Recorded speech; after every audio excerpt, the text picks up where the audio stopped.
Waatin nagaa jenne, waatin nagaa jenne, warri nagaa jenne, biyyi nagaa jenne.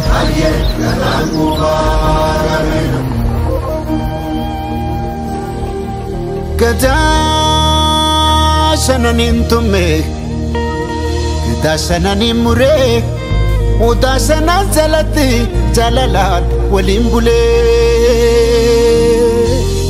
Kan daraaf hin dhaabbanne amaanaaf cubbuu nyaate.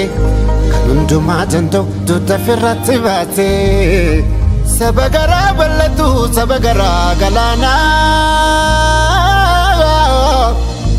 Oromoo lammii kiyya kottu irreecha baanaa.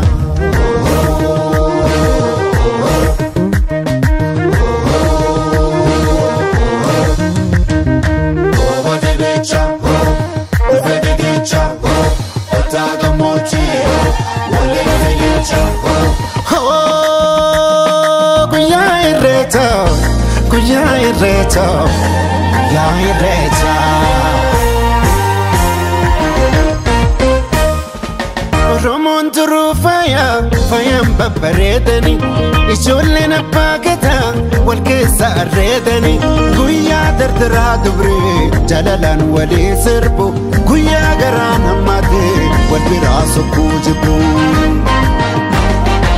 Gadaatu garoomina garooma jabeeffanna irreechi irree keenya waaqa galatoonfanna handhuura abbaa kiyyaa qomoon kolubbuu kiyya arrallee na boojii sirraa dhalachuun kiyyaa arrallee na boojii sirraa dhalachuun kiyyaa.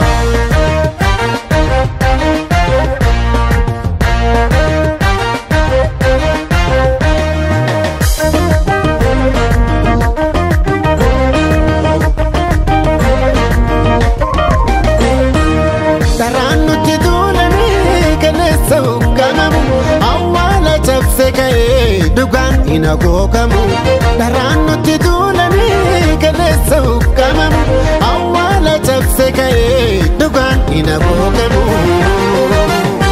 Yeroo nuti mootulle rakkoonsa rakkoo dhalte yeroo nuti mootulle rakkoonsa rakkoo dhalte irreechatti deebine dhugaan batte deebite irreechatti deebine dhugaan batte deebite.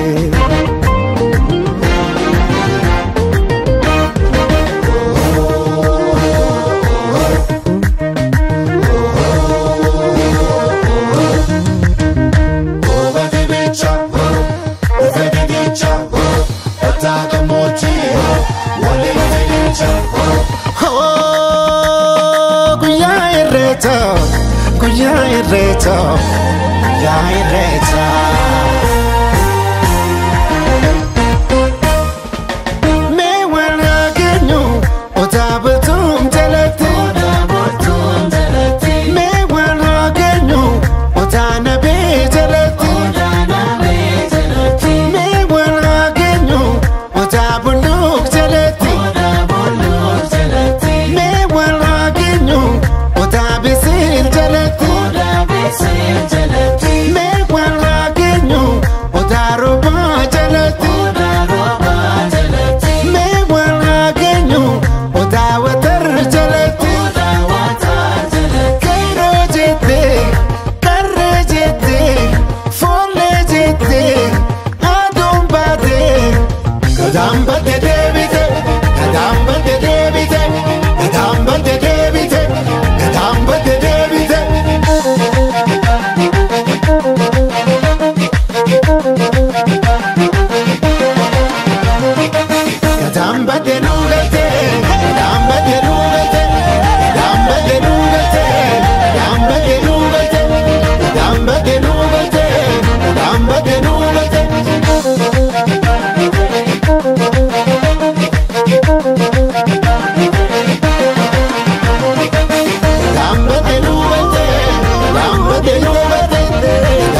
Mandeno